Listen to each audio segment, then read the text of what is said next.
Hello, I'm Kay Foley of This Week with George Stephanopoulos, and I'm joined today by former Mitt Romney campaign senior advisor Dan Senor. And because we believe all politics is social here at This Week, we're putting some of your questions from Facebook to Dan. Welcome, and thank you for joining us. Good to be with you, Kate. First question comes from Brenda Farver. Although I didn't vote for Romney, I felt Romney worked hard to win. How disheartening is it to work so hard to win only to lose? What is the day after the loss like? I've been on the side of winning campaigns and I've been on the side of losing campaigns. And I will say that the low of losing eclipses the high of winning. Really? It's a lot harder to lose.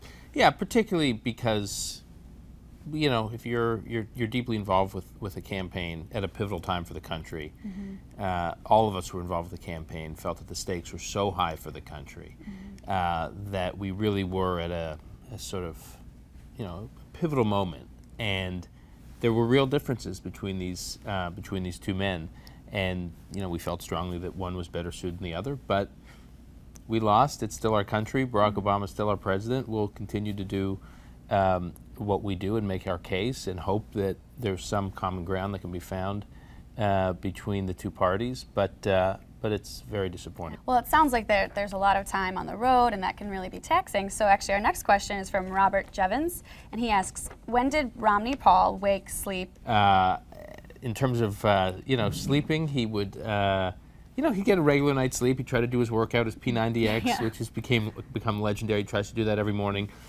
As long as he got a little bit of sleep and his workout in, he could actually power through extremely long days. Well, actually, people seem to be very concerned about sleep, and Deborah Sanchez asks, how well did you sleep? Not well. Not well? Not well. Not a full 8 hours? No.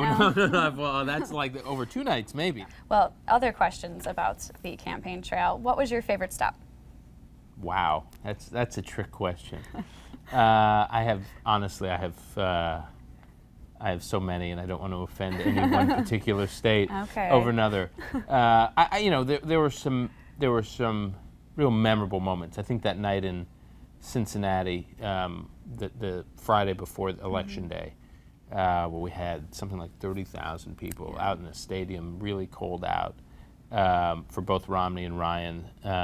It was one of the most exciting rallies I was at. But there were interesting moments in almost every, I could tell a story about every day on the campaign trail. Favorite local food?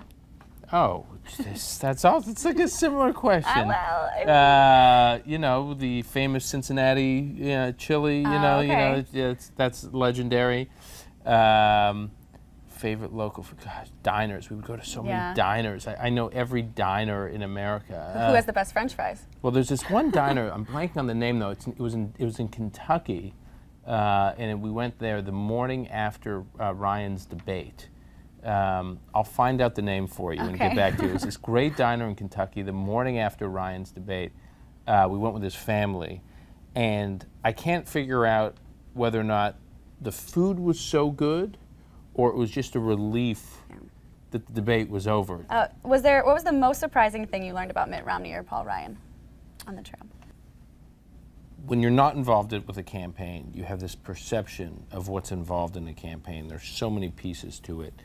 There's the media strategy, there's the debates, there's the fundraising, there's the public rallies.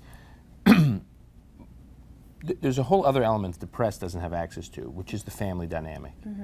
And, campaigns are very personal for the candidate. And their family, often it's harder on them than it is the candidate. Because the candidate's out there all the time, and they get the good and the bad. They get the highs and the lows.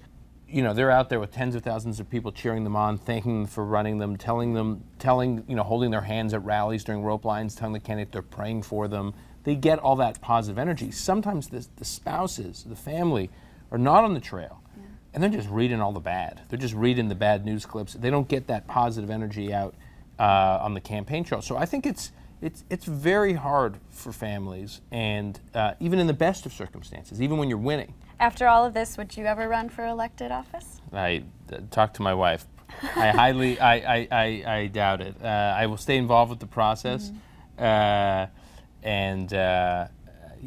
I said, seeing America through the lens of a campaign like this gives you hope for the country, just in terms of how engaged Americans are. So I intend to be involved one way or the other. No matter what I do, I have no plans to run. Well, thank you so much for Good to joining be us with today. you, Kay. And thank you to all you that submitted your questions. Remember to follow us on Twitter at ThisWeekABC and like us on Facebook at facebook.com/ThisWeekABC.